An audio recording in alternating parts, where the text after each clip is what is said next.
munoona zvese zviri kuitika. Ndazokuchaiwa kukomana Zimbabwe Giants. Iko zvino taakumuti Giant. Zita ndakupa kuti aite zvinavado zvemhando yepamusoro-soro. Ko baba Bona, ndakanzwa kuti makuimba dhanziwo futi. Ya, ndinomboita musikanzi vandiwo wakanidzidzisana.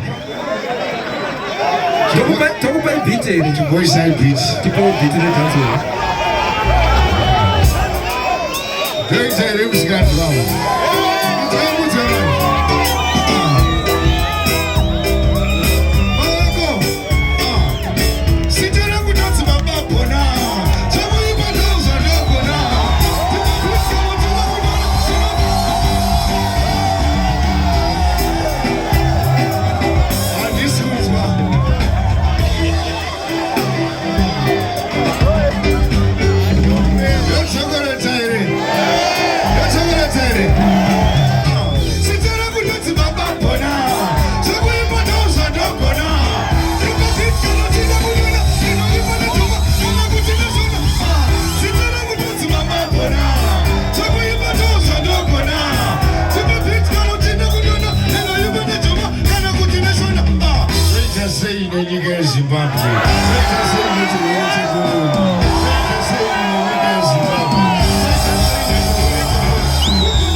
Unataura manga zvimiriri vana hangu.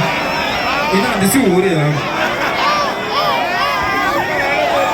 Wakuti varume vese hano.